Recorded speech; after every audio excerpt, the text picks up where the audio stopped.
imagine you have exactly 4 weeks to live. Just 4 weeks. Right. Your doctor has just handed you this terminal diagnosis. It's a really fast-moving cancer. Which is terrifying. Completely terrifying. But you don't, call a lawyer. You don't panic. You definitely don't immediately start liquidating your mutual funds or, categorizing your assets into these neat, cold, legal boxes. Right, because that's not what actually matters. Exactly. Instead, you wake up, you look out at your watercolor pansies, you get dressed in a blue shift and sneakers, and you just sit down at your kitchen table. Sounds incredibly peaceful, honestly. It does. And then you pull out a single dried-up rubber band from a drawer, and you decide that this literal piece of office supply is the absolute most important legacy you can possibly leave behind. Which sounds crazy on the surface. Right. Why a rubber band? Well, I mean, because when we're pushed to the absolute edge of our mortality, all those spreadsheets and bank accounts suddenly reveal themselves for what they actually are. Which is just administrative trivia. Yeah. Exactly. Administrative trivia.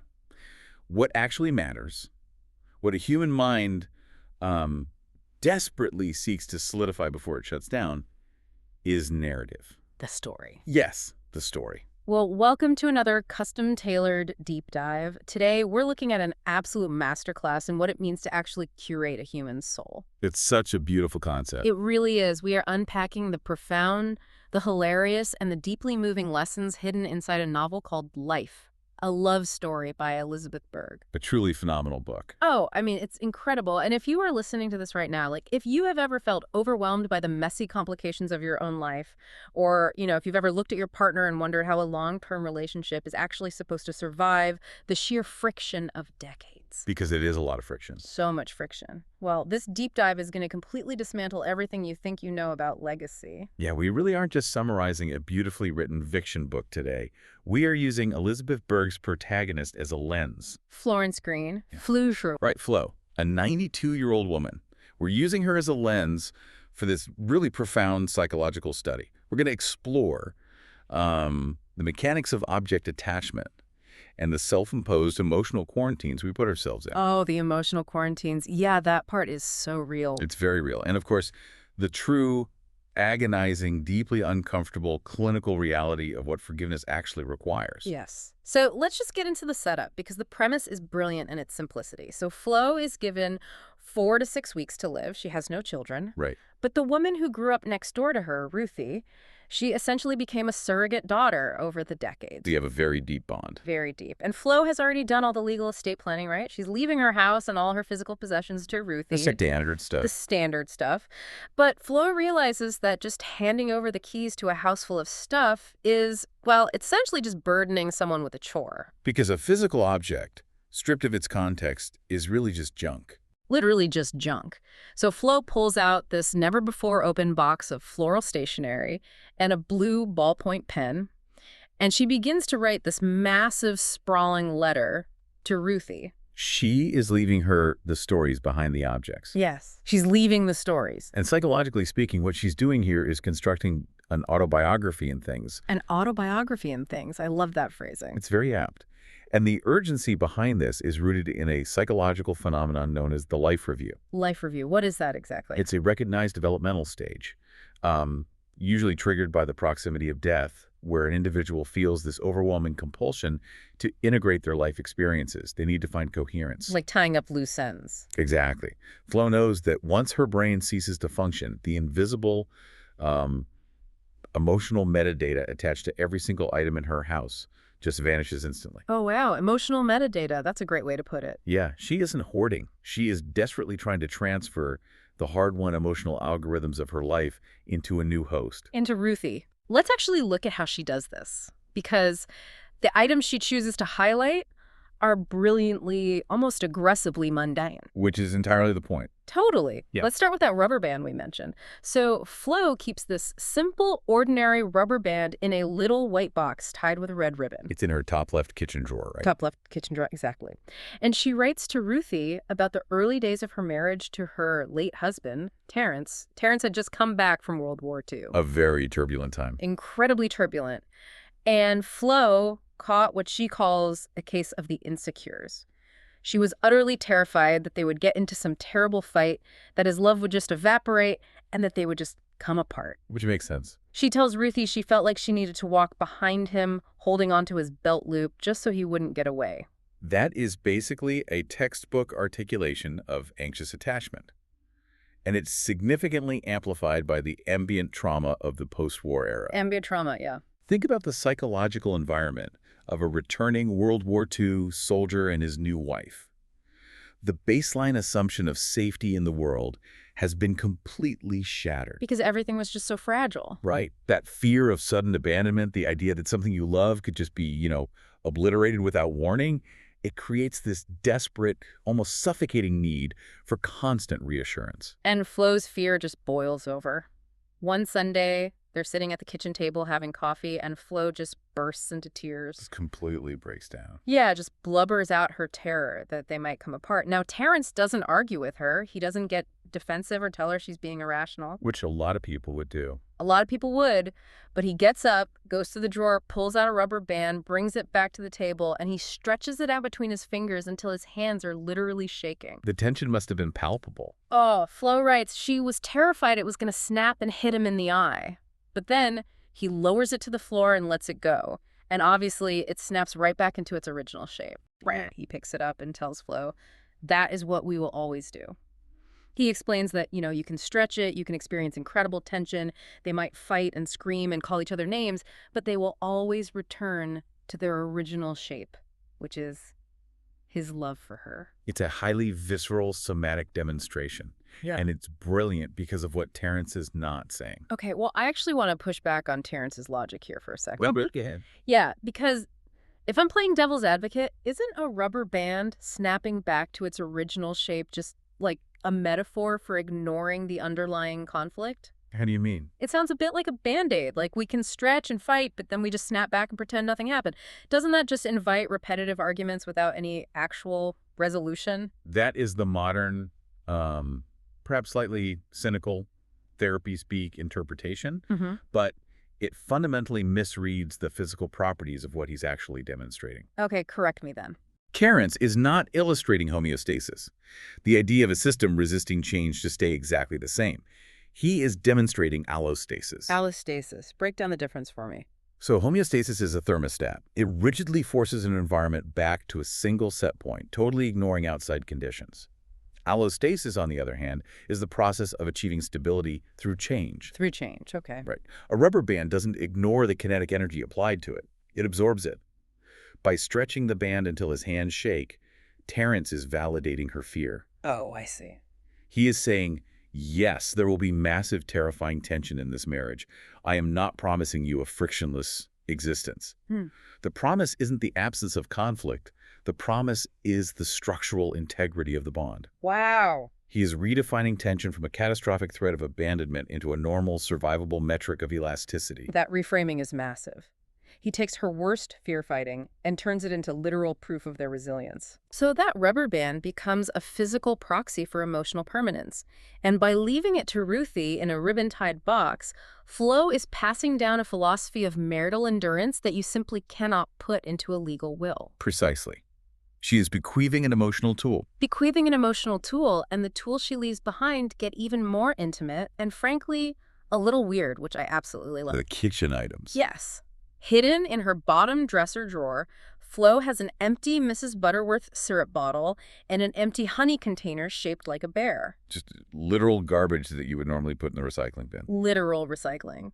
But Flo tells Ruthie that one day at breakfast, she just randomly started talking in a high-pitched voice like she was Mrs. Butterworth. As one does. Right.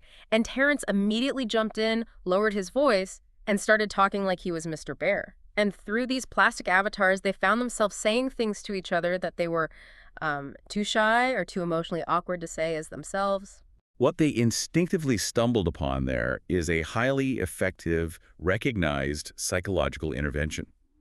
We see this explicitly in narrative therapy and play therapy. But wait, play therapy is for children, isn't it?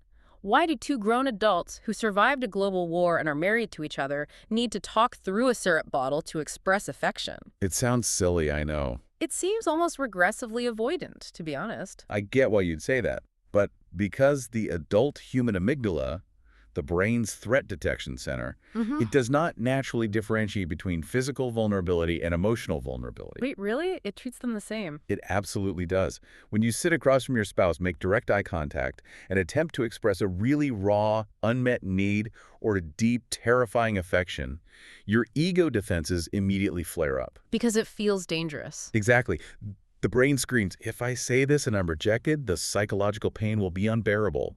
Direct earnestness is incredibly dangerous to the ego. So it's like using an avatar in a video game. You're much braver when it's not your own face taking the damage. That's a perfect analogy. Mm-hmm. Using a third-party proxy creates a crucial aesthetic distance.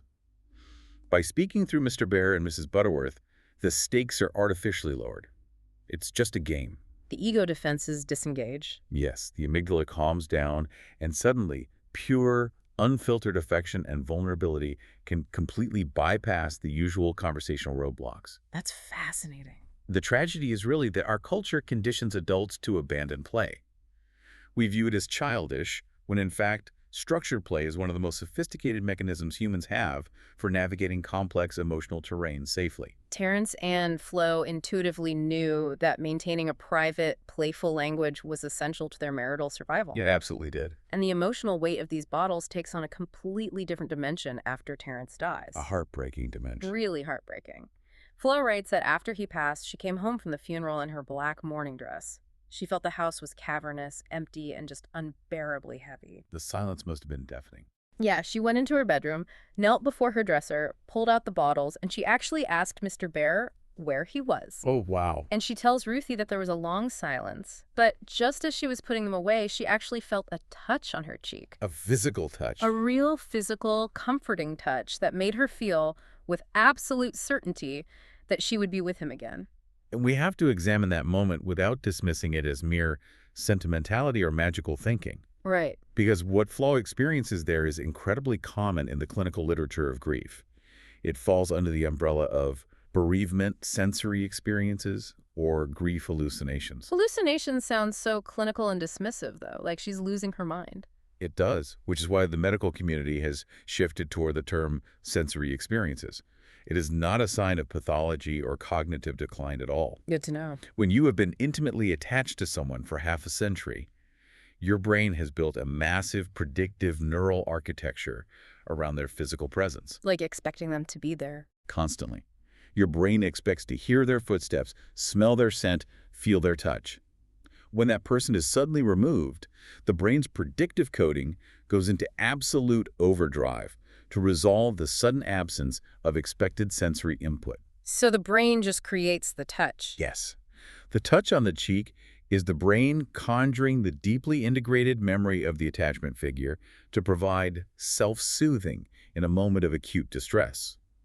The plastic bottles acted as the focal point, the reliquary, to trigger that profound neurological comfort. That makes the idea of throwing those bottles away feel almost violent. It would be. She isn't keeping plastic, she's keeping the access code to her own self-soothing mechanisms. Precisely. Which leads perfectly to the silver mirror on her dresser. If you turn this mirror over, taped to the back is a little piece of paper with a note in Terrence's handwriting. It just says, "Don't you dare." And what's the context for that note? So Flo used to stand in front of that mirror and complain to Terrence about getting old and ugly. She would pull at her skin and lament the wrinkles. Which is such a universal experience. Yeah, totally. And Terrence told her not to talk that way. He said he loved how she looked right now. Not just because she reminded him of her younger self, but because, as he put it, all the years it took her to get those wrinkles, she was with him and they were in love. That is so incredibly sweet. He essentially told her that her wrinkles were a geographical map of their time together. That is a masterclass in reframing. Mm. Terrence is actively fighting against internalized ageism here. How so? Society tells women that physical aging is a narrative of decay, a loss of currency. Terrence intercepts that cultural narrative and completely overwrites it with a narrative of accumulated shared history. I do wonder, though, if relying on your husband to validate your aging process is a bit of a trap. That's a fair point. Like, should Flo really need Terrence's permission to feel okay about her own face? It feels a little dependent, doesn't it? I see the angle you're taking, but I would argue that "don't you dare" is not paternalistic permission. It is a fierce protective boundary. A boundary against what? against self-abuse. He is not saying you are still objectively beautiful according to society, therefore you have value. He is saying do not insult the physical evidence of the life we built together. Oh, I love that. He is defending their shared history. When you are in a partnership that spans decades, your identities become somewhat porous. Her face is his history, just as his face is hers. By taping that note to the mirror, he is forcing her to intercept her own self-criticism every single time she looks at her reflection. It's an environmental intervention against self-loathing. An environmental intervention against self-loathing. Man, that's powerful. Unless you think Flo is entirely made of soft, sentimental poetry, she also keeps brass knuckles in her nightstand. The brass knuckles are perhaps the most revealing item of all regarding her core personality. She gets them after Terrence dies, when she starts living alone. But she doesn't keep them out of sheer, paralyzing terror of a home invasion. No, she tells Ruthie this hilarious fantasy. She imagines that a bad man would break into the house, and she would sit up in bed, hold up the brass knuckles, and say, "Don't make me use these." That's amazing. Right. And she imagines the intruder would look at this tiny elderly woman with brass knuckles and bust out laughing so hard that he'd completely lose his menace. And then once the tension was broken, she'd fix him some coffee and tell him stories about how she used to be a good dancer. What she is utilizing here is cognitive reappraisal. She's specifically using humor as a coping mechanism for profound vulnerability. Because she is vulnerable. Very. Flo is an elderly widow living alone in a house. Objectively, she is physically vulnerable. The standard response to that reality is anxiety, perhaps installing alarm systems, living in a constant state of hypervigilance. Which is an exhausting way to live the last decades of your life. It is physiologically corrosive. Yeah. But Flo refuses to be a victim in her own mind. Instead of letting fear paralyze her, she invents this absurd cinematic scenario where the threat is neutralized not by violence, but by comedy and hospitality. Comedy and coffee. Exactly. The brass knuckles are not a weapon. They are a prop in an internal mental play that keeps her feeling safe. She takes an unpredictable, terrifying variable, a home invasion, and mentally scripts an outcome where she retains total emotional control. It's pure flow. It's this perfect blend of pragmatic realism and relentless optimism. And finally, to close out this autobiography and things, we have to talk about her engagement ring. Oh, the ring story is wonderful. It perfectly encapsulates Terrence's character and Flo's definition of romance. Terrence didn't propose in some grand public gesture at a fancy restaurant. He proposed over the telephone while Flo's mother was in the background aggressively banging on a piano. On the surface, that sounds wildly unromantic. I mean, why the phone? Because he was painfully, paralyzingly shy. He literally told her he did it on the phone so that if she refused him, he wouldn't have far to run to his bedroom and cry. That level of preemptive vulnerability is staggering. Right. When she said yes, he brought the tiny diamond over immediately, and they went out to the backyard, standing by the clothes pole. Flo describes the diamond as just a speck, but she says it took her breath away. Because of what it meant. Exactly. And here's the crucial part for Ruthie. Flo says she doesn't want to be buried with the ring. She feels that's selfish. She wants Ruthie to take it and give it to a little girl someday, so that little girl can feel like a princess who found her prince. It's a classic fairy tale. But then Flo stops herself mid-letter and redefines that entire fairy tale concept. She says a prince finding a princess really just means two people both found a four-leaf clover. That is a profound philosophical pivot right there. Flo is explicitly stripping away the Disney-fied expectations of romance that ruins so many modern relationships. How so? Think about the archetype of the prince and the princess. It implies destiny.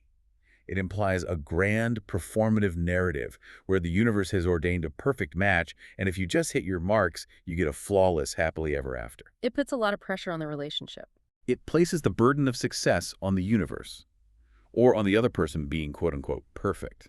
Which means the moment your partner does something distinctly unprincely, the illusion shatters, and you think you chose the wrong person. Exactly. But a four-leaf clover isn't magic. It's a rare, lucky genetic mutation in nature. You have to get down on your hands and knees in the dirt and look closely to find it. In the dirt. Yes. And once you do, it isn't precious because it was destined for you. It's precious simply because it's rare and it's yours. She's telling Ruthie that lasting love is about recognizing your mutual good fortune and cultivating it in the dirt of the backyard by the clothes pole. It's not about grand performative fairy tales. That realization alone makes the entire letter worth reading. Absolutely. But Flo is only digging through these memories, taking this inventory of her life because she knows her time is running out. The ticking clock of her cancer is the engine of the plot here. It drives everything forward. And this imminent deadline brings a new character into her orbit, her 51-year-old neighbor, Teresa McNair. And Teresa serves as the perfect psychological foil to Flo. Everything Flo represents about engaging with life, Teresa actively opposes. Which is incredibly ironic given Teresa's profession. Teresa is a death doula, or like a death midwife. We should probably unpack that term for the listener, because while it's becoming more common, it's a vital concept to understand here. Yeah, go ahead. Historically, human beings died in their homes, surrounded by family, intimately connected to the community. But in the 20th century, we highly medicalized death. We moved it to hospitals. Right, we moved it into sterilized hospital rooms under fluorescent lights, turning death into a medical failure rather than a natural transition. The death doula movement is a pushback against that medicalization. So what does a death doula actually do? Are they like hospice nurses? They are non-medical professionals. Much like a birth doula assists with the emotional and physical environment of labor, a death doula assists in the dying process. Okay, so more emotional support. Exactly. They provide emotional, spiritual, and logistical support to the dying person and their family. They help translate terrifying medical jargon. They assist in legacy projects like Flo's letter, for instance. And often, they simply provide a grounding presence. They just sit with them. They sit in the silence to bear witness to the transition so the person doesn't feel abandoned in their final hours. Okay, so Flo meets Teresa after helping her catch her runaway cat, which Flo, ever the wit, suggests naming Houdini. Which is a great name for an escape artist cat. Right. They sit down in Flo's kitchen for macaroni and cheese, and Teresa explains this profound, heavy job she has. But if I'm looking at Teresa's life, I have to point out a massive, glaring paradox. There definitely is one. Teresa's literal job is to help people transition peacefully out of the world. She faces mortality, finality, and the ultimate loss every single day with steady hands. Yet when you look at her personal life, she seems absolutely fundamentally terrified of the risks of living. It is a paradox, but psychologically it makes perfect sense. It is a classic defense mechanism based on the illusion of control. What's fascinating here is how Teresa compartmentalizes uncertainty. How do you mean? I mean, death is the ultimate uncertainty, isn't it? Not to a death doula. In Teresa's line of work, the script is already written. The outcome is absolute. Oh, I see. Death is a certainty. It has a definitive, unavoidable conclusion. The parameters of her relationship with a dying client are bound by an impending ending.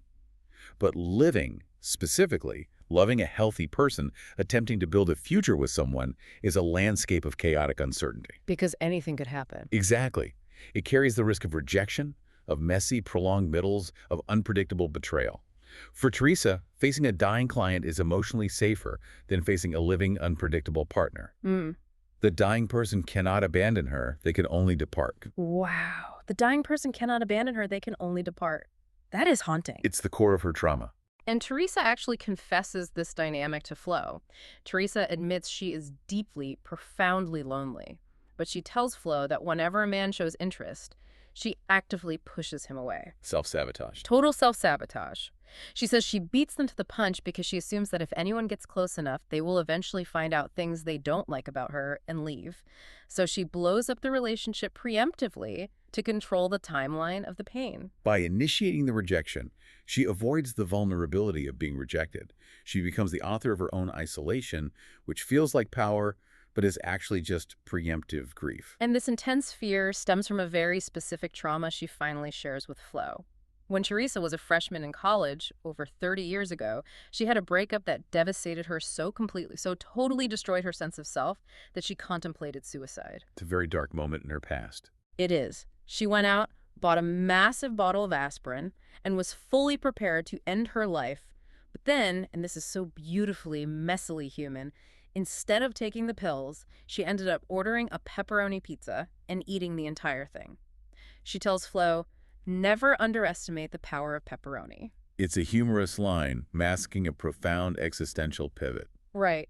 But if she survived it, if the pizza saved her, why is she still so damaged 30 years later? Because surviving isn't the same as healing. Oh, that's true. The pizza represents a visceral tether to the physical world, to appetite, to sensory comfort. It successfully pulled her back from the literal edge of death. Yeah. However, the emotional scar tissue calcified. It just hardened over time. Yes, that early betrayal of her trust and love during her formative college years fundamentally altered her brain's risk-reward calculation for intimacy.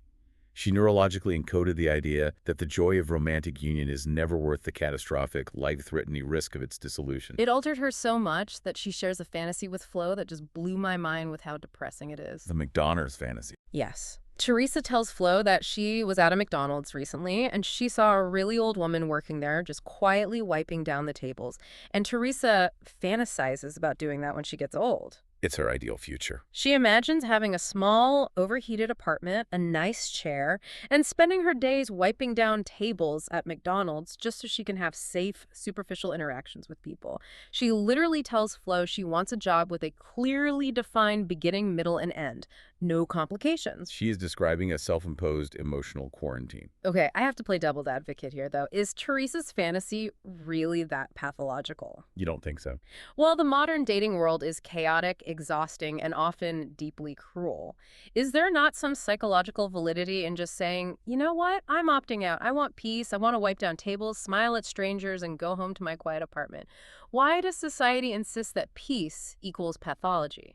It's a highly perceptive counterargument. There is absolutely a valid, healthy version of choosing solitude and prioritizing peace over relational chaos. Right, like the whole hermit vibe. Exactly. The pathology in Teresa's case lies in the motivation, not the outcome. If Teresa were filled with joy, pursuing deep solitary passions, and feeling fulfilled by brief community interactions, that would be one thing. But she's not. No.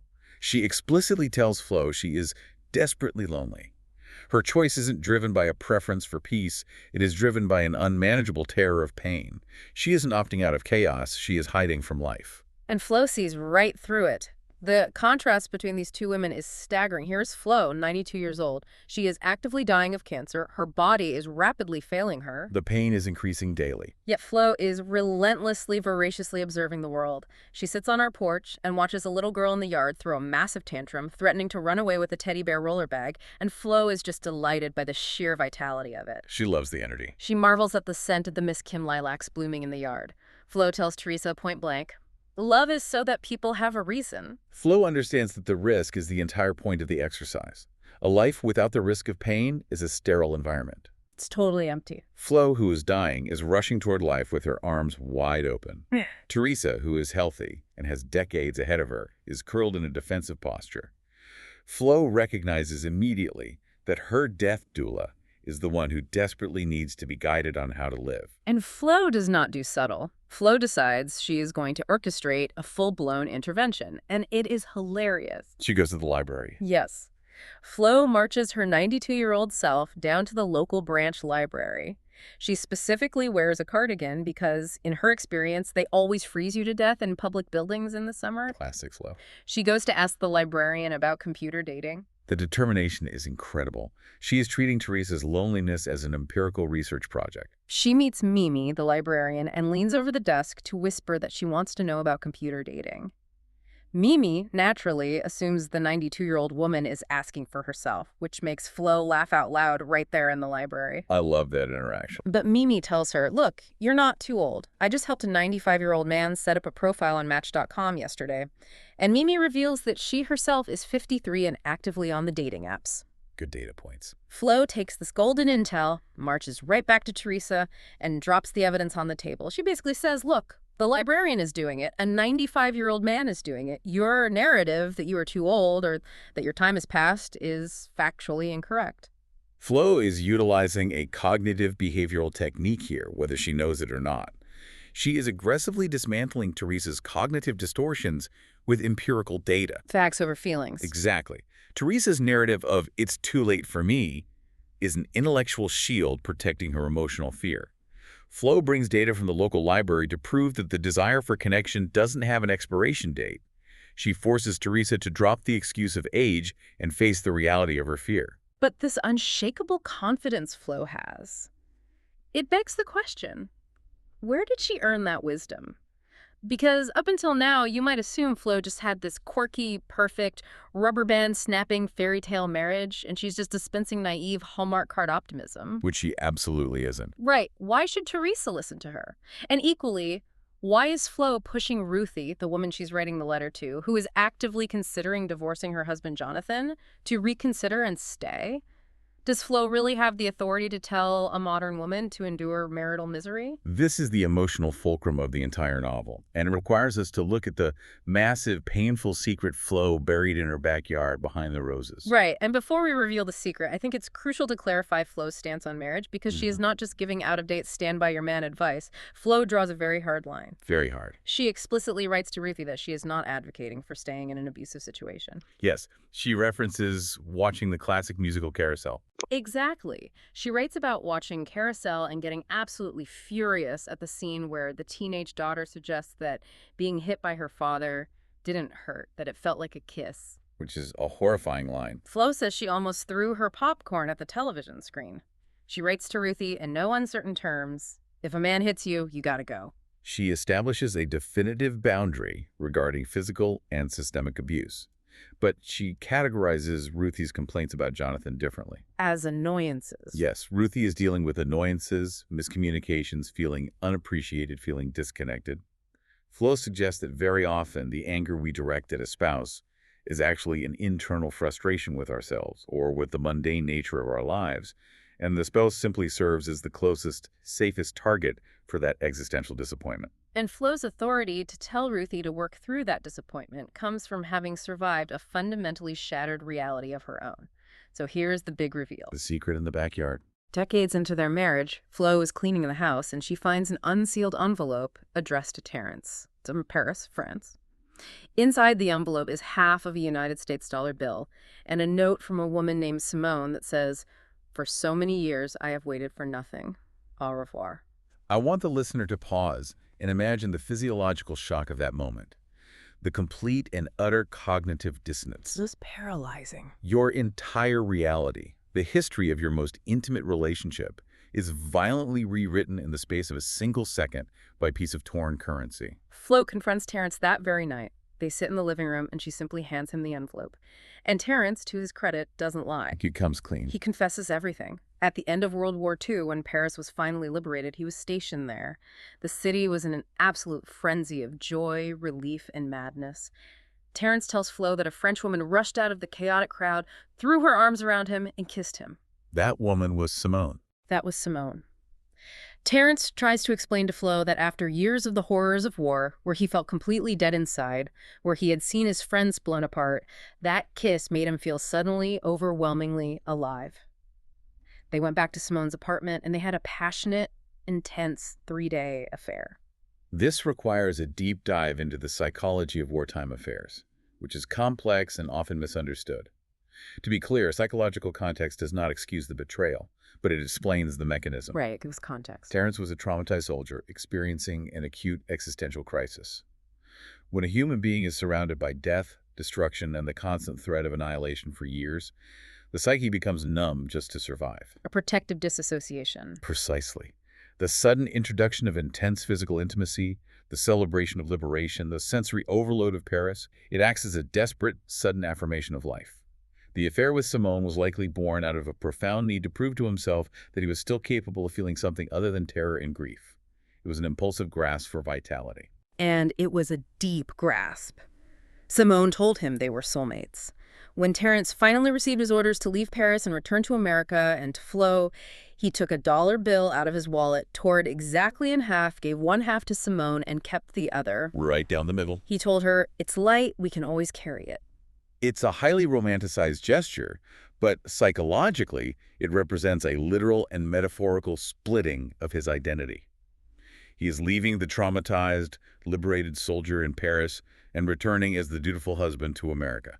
But the torn dollar bill isn't even the most devastating part of the confession. No, it gets worse. Terrence looks at Flo and confesses that he and Simone had a child together, a son named Jean-Claude. The magnitude of this revelation is staggering, because it elevates the betrayal from a momentary lapse of judgment into a permanent, living, breathing consequence. You can't undo a child. Exactly. There's an entire human life walking around on the earth as evidence of his infidelity. And it is especially agonizing because, as we learned earlier, Flo had never been able to have children of her own. Terrence got to experience fatherhood. He got to pass on his genetics. but he did it with the woman he had an affair with. It is the ultimate nightmare scenario for a spouse struggling with infertility. The feelings of inadequacy, betrayal, and profound injustice would be nearly insurmountable. So what does Flo do? Does she pack her bags? Does she throw him out and burn his clothes on the lawn? Many would. Many absolutely would, no. And this is where I really want your clinical perspective, because Flo's reaction defies modern expectations. She doesn't suppress her anger. She tells Ruthie that she demanded every single agonizing detail. Every last one. She made Terrence tell her exactly what happened, what Simone looked like, what the apartment smelled like. No sugarcoating. But then she asks him to give her a minute, and she goes out onto the back porch. To process it. She looks up at the velvet black sky with the stars, and she makes a conscious, incredibly difficult choice. She remembers the vows she made of herself when he was overseas, that if he just came back to her alive, nothing would part them. And she chooses to forgive him. She writes to Ruthie, "I believe that forgiveness is our holiest sacrament." That phrasing, our holiest sacrament, is doing a lot of heavy lifting. It elevates forgiveness from a mere interpersonal transaction to a sacred, almost cosmic duty. What Flo does on that porch is an act of radical acceptance. But isn't radical acceptance just a fancy psychological term for being a doormat? Not at all. Why isn't this just the sunk cost fallacy? She's put years into the marriage, so she just swallows the pain to avoid starting over. It's a crucial distinction to make. The sunk cost fallacy is driven by fear and avoidance. Radical acceptance is driven by an agonizing confrontation with reality. Ah, I see. Flo does not employ toxic positivity. She does not say, oh, well, it was wartime, boys will be boys, it doesn't matter. She demands the brutal details because she refuses to forgive a sanitized version of the truth. You cannot truly forgive what you refuse to look at. In clinical terms, forgiveness is not amnesia. It is the active, painful process of metabolizing a betrayal. Metabolizing it, like digesting a poison. Yes. She decides that the aggregate weight of their shared history, the depth of their core bond, is more valuable than the righteous, justified anger she is currently holding. She chooses the marriage. Wow. And this is the core of what she's trying to teach Ruthie. Modern culture treats relationships as disposable the moment they cause profound pain. Flo is arguing that if a relationship has a solid foundation, if it's a four-leaf clover, you do the agonizing work of letting the rubber band snap back, even if it has been stretched across the Atlantic Ocean. And Flo proves that this isn't just sweeping it under the rug with the most shocking twist of the entire story, because Flo doesn't just forgive Terrence and pretends Simone and the baby don't exist. And she confronts it directly. After Terrence goes to bed, Flo secretly goes to the trash can, digs out the envelope to get Simone's return address, and writes a letter to the woman her husband had an affair with. Which requires an unbelievable amount of emotional fortitude. Flo writes to Simone and says, "Look, I know you had a baby with my husband. I haven't been able to have children. I know he's Terrence's son. Can you please send me a picture of him? I want to know what my husband's child looks like." Why do you think she did that? It seems like intentionally torturing herself. I think it speaks to her deep, unmet maternal longing, but also she just refuses to be left in the dark. She refuses to let this child be a ghost haunting the corners of her marriage. Exactly. Psychologically, it is the need for narrative coherence. When we are betrayed, the unknown details become monstrous shadows in our minds. By writing to Simone, Flo is dragging the monster out from under the bed and into the harsh light of day. Illuminating the shadows. She is forcing the abstract betrayal to become concrete reality. A photograph of a child is painful, but it is bounded. A secret child in your imagination is boundless in its capacity to torment you. And the craziest part is, Simone writes back, she sends a beautiful card with birds on the cover. Inside is a photograph of a handsome young doctor with Terrence's exact dimples. I had her to see. And Simone includes a note that is just breathtakingly honest. She says she is deeply sorry for Flo's pain, but she is not sorry for Jean-Claude. She writes that Terrence is a man who is part angel, and she will never forget him. It is a breathtaking exchange of brutal honesty between two women who are inextricably linked by a shared love for the same man. There's no catfighting, no melodramatic villainy, just the tragic, complex reality of adult lives colliding. And it becomes this bizarre exorcism-like friendship. Flo and Simone exchange letters for a while. Simone talks about her life in France. Flo talks about her life in America. A secret correspondence. They share this incredibly heavy, secret correspondence that Terrence knows absolutely nothing about. And finally, when the correspondence naturally runs its course, when they have both said everything that needs to be said, they say their goodbyes. They find closure. Flo takes the letters, the photograph of Jean-Claude, and the torn dollar bill, puts them all in a beautiful rosewood music box, goes out to her backyard, and buries the box deep in the dirt behind her rose bushes. The burial of the bikes is a powerful, profound psychological ritual. Because she's hiding the evidence. No, because she is integrating the trauma. Burial is a rite of closure.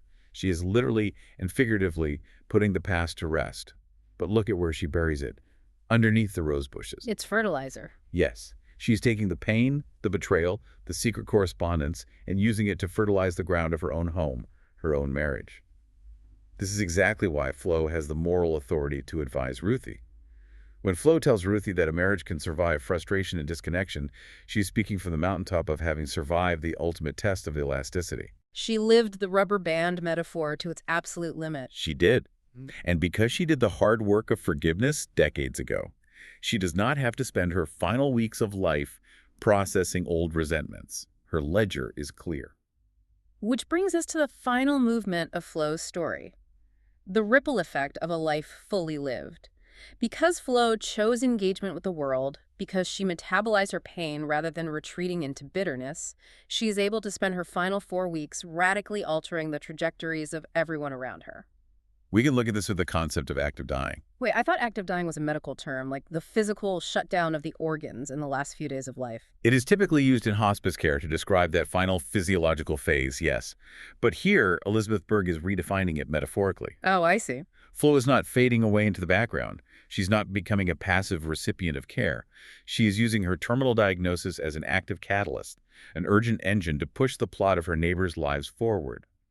Because she feels the acute scarcity of time, she simply refuses to let her friends waste theirs in fear. I compare her to a movie director. She's sitting in her rocking chair on the porch yelling, "Action!" on a movie set where all the actors have been frozen in fear for decades. That's a great analogy. She takes Teresa, the death doula who is terrified of modern dating, and she literally forces her into motion. Let's break down how she does that, because the mechanics of Flo's intervention are brilliant. So Teresa has met a man, Jim. He's a cashier at the local grocery store. He's this big, comforting teddy bear of a guy. He rides an electric bike. He volunteers at a soup kitchen. And he has a pet parakeet named Zelda who knows exactly which cabinet the crackers are kept in. He sounds delightful. He is, by all accounts, a genuinely good, kind, grounded man. And he asks Teresa out. They go for dinner and it goes well. But Teresa immediately goes to Flo and starts trying to sabotage it. Because of course she does. She tells Flo, "It's not going to work. I have unrealistic expectations." She admits she wants a cinematic romance, and because life is in a Disney movie, she assumes Jim will eventually disappoint her, so she should just end it now. Again, we see Teresa's defense mechanism. She is searching for an intellectual excuse to eject before she can crash. The unrealistic expectations argument is just a shield. So Flo calls her bluff. Flo asks her, "What exactly is this cinematic fantasy you're holding out for?" And Teresa admits she has this dream where a man calls her late at night, tells her to come outside in her nightgown, drives her out of town, away from the city lights, makes her look up at the massive starry sky, and tells her he needs the whole universe to hold his massive feelings for her. It's a beautiful, deeply romantic fantasy. But notice the structure of it. It is highly passive. Totally passive. Teresa is the object in the fantasy, not the active agent. She is waiting for a man to magically read her mind, orchestrate the logistics, and perform this exact script to prove his love. And Flo immediately identifies that passivity. It's the cultural conditioning of women waiting for the grand gesture. Flo looks at Teresa and says, "Don't wait for him to do it. You do it to him." Flip the script. Flo tells Teresa to call Jim after their next date, tell him to pick her up and take him out to look at the stars. Flo points out a massive blind spot in romantic culture. Men like romantic adventures, vulnerability, and grand gestures just as much as women do. She tells Teresa to stop expecting the magic to just passively happen to her and to take agency and go create the magic. It's an incredible paradigm shift. Flo is handing Teresa the locus of control. If you are terrified of being disappointed by someone failing to meet your unspoken expectations, the antidote is to become the creator of the experience yourself. Flo even gives her fashion advice to lower the anxiety. Jim invites Teresa over to his place for homemade chili, and he tells her to wear her chili clothes. Daily gloves. Teresa comes running to Flo in an absolute panic, overthinking it, asking what on earth chili clothes are, and Flo is just exasperated by Teresa's relentless anxiety. She tells her to stop treating a date like a life or death trial. Just relax. She tells Teresa to wear dungarees, tie a cowgirl kerchief around her neck, put on some bright red lipstick, and if the food is good, to look Jim in the eye and tell him, this is slap your pappy chili. Slap your pappy chili. Funny. That is fantastic. Flo is injecting playfulness and levity back into Teresa's life. It mirrors the Mrs. Butterworth bottles. It completely does. Flo is giving Teresa a playful script, the kerchief, the ridiculous phrase, to act as a proxy, lowering Teresa's ego defenses so she can actually enjoy the vulnerability of a second date. And Flo's ripple effect doesn't just stop with Teresa's love life. Flo uses the entire neighborhood as evidence for her philosophy on aging. We hear a story about Mildred, Flo's 82-year-old neighbor. Another great character. Mildred comes over to Flo's porch to proudly announce that she just received a $300 check in the mail from Retiree magazine. Why? Because the previous winter, at 82 years old, Mildred woke up in the middle of the night, realized the conditions were perfect, drove out to Lake McAllister, laced up her skates, and ice skated all around the islands in the middle of the frozen lake under the moonlight. At 82. Mildred said she completely forgot her age, she felt weightless, and she left curlicue tracks in the ice like a love letter to the lake. That image is stunning. An 82-year-old woman, alone on a frozen lake at night, skating for the sheer joy of physical existence. It's a perfect illustration of experiencing a flow state in late adulthood. Flo uses Mildred as living proof for Teresa. Flo notes that so many older people spend all their time looking in the rearview mirror, cataloging what they've lost, obsessing over their declining health, when there is still vital, thrilling life right in front of them if they just engage with it. You have to look forward. Flo tells Teresa that even with only weeks left to live, she refuses to look in the rearview mirror. She says, I still want to do everything I can. Which brings us back full circle to Teresa's insight about deathbeds. Earlier in the story, Teresa tells Flo that in her years of work as a death doula, she has found that the three most common things people say before they die are, I forgive you, I hope you forgive me, and I love you. Flo clearly took that empirical data to heart. She did. By orchestrating Teresa's romance, by confronting her fears, and by writing this exhaustive, brutally honest letter to Ruthie about Terrence, Simone, and the buried music box, Flo is actively ensuring that she has hit all three of those beats before she loses consciousness. She's clearing the books. She is clearing her emotional ledger. She is leaving nothing unsaid. And she executes her own ending so perfectly. We get a glimpse into Flo's final moments, and they're so beautifully characteristic of her pragmatism. Wow. Throughout her marriage, she and Terrence slept holding hands. After he died, she didn't stay on her side of the bed. She moved to the exact center, which she hilariously describes as feeling like sneaking into someone else's tomato garden. A wonderful metaphor for claiming space that used to be shared territory. And she specifically prayed that when her time finally came, she would be alone. She actively wanted a solitary, peaceful death. She didn't want a room full of chaotic, weeping people staring at her. She wanted quiet. So in her final moment, as she is lying there in the center of her bed, her breathing slowing down, she hears a loud car horn honk out on the street. She briefly thinks of a poem she read in high school by Emily Dickinson about hearing a fly buzz when you die, the mundane interrupting the profound. But instead of a morbid fly, she hears a car horn, and it deeply comforts her. Why does a car horn comfort a dying woman? Because, to Flo, it's the ongoing symphony of life outside her window. The world is continuing. People are stuck in traffic, going about their business, being annoyed, living their messy lives. She finds profound peace in that continuity. She realizes she is just one small part of this massive turning wheel, and the wheel is going to keep turning just fine without her. It is the ultimate state of psychological acceptance. She isn't fighting the end. She's observing it with the exact same curiosity and appreciation she applied to her entire life. She's just observing. She recognizes that she isn't leaving the world entirely. The world is just continuing without her physical presence, but it is now carrying the ripples of her actions. Which brings us to the aftermath of Flo's passing. The ripple effects continue exactly as she intended, proving her philosophy correct. Teresa, having learned how to truly engage with life from her dying friend, honors Flo's final wish and mails the massive book-length letter to Ruthie. And the timing of the letter arriving is definitely significant. We learn that Ruthie, living out in California, is pregnant. A new life. She is on the precipice of massive life changes. She receives this profound legacy of forgiveness, the reality of marital struggle, and the story of the rubber band exactly when she needs it most, as she is bringing new life into the world and navigating the tensions of her own marriage with Jonathan. And Flo's physical house, the shell she left behind, finds a new chapter as well. A young pregnant couple buys Flo's house from the estate. As they are looking around the property, making plans to renovate, the pregnant wife spots a random, faded footprint preserved in the concrete of the back walkway. A small piece of history. The husband immediately says they can fix it, they'll pour new concrete and smooth it out, but the wife stops him. She looks at the footprint and says, "No, I want to keep this." She doesn't even know it was Terrence or Flo's footprint. She doesn't know the history. She just instinctively feels that it belongs to the history of the home, that it has value. It is the physical manifestation of what Flo was attempting to achieve with her letter.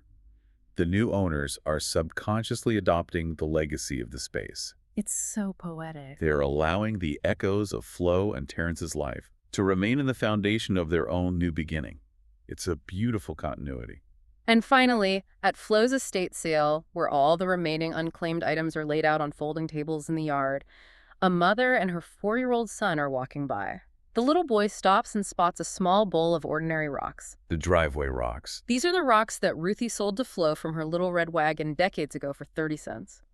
The mother asks the boy why he wants them, pointing out that they aren't very pretty, they're just driveway gravel, and the boy just clutches the bowl and says they're special. The boy recognizes the inherent emotional charge of the object, even without knowing the narrative. The intense emotional energy that Flo poured into her life, into her mundane objects, and into her relationships is palpable even to a stranger at an estate sale. The love survives her. It is a stunning reminder of everything we've talked about today. The physical objects we accumulate are only as valuable as the stories they hold within them. Absolutely. Loneliness, as Teresa painfully learned, is very often a choice we can opt out of if we are just brave enough to risk the chaotic pain of connection. And forgiveness, the excruciating, deliberate, radical acceptance of betrayal, is the mechanism that allows a marriage and a life to survive the stretching of the rubber band. If we distill the overarching lesson of Florence Greene, it is that a human life is not meant to be safely preserved under glass. No, it's not. It is meant to be used, stretched, broken, and repaired. It is an active, deeply messy process, and the true beauty of it is found in the repair, in the buried music box and the snapped rubber band, not in maintaining a pristine, untouched condition. So, as we wrap up this deep dive, here is the thought we want to leave you with today. We've talked extensively about Flo's rubber band, her brass knuckles, her syrup bottles, and her buried secrets. I want you to look around the room you are in right now. Look closely at your things. Look at your desk, your dresser, your kitchen counters. If you were given 4 weeks to live and you had to write your own autobiography and things today, which 3 mundane objects in your home would tell the truest, most vulnerable story of who you are and how you loved? And perhaps more importantly, who would you leave that letter to?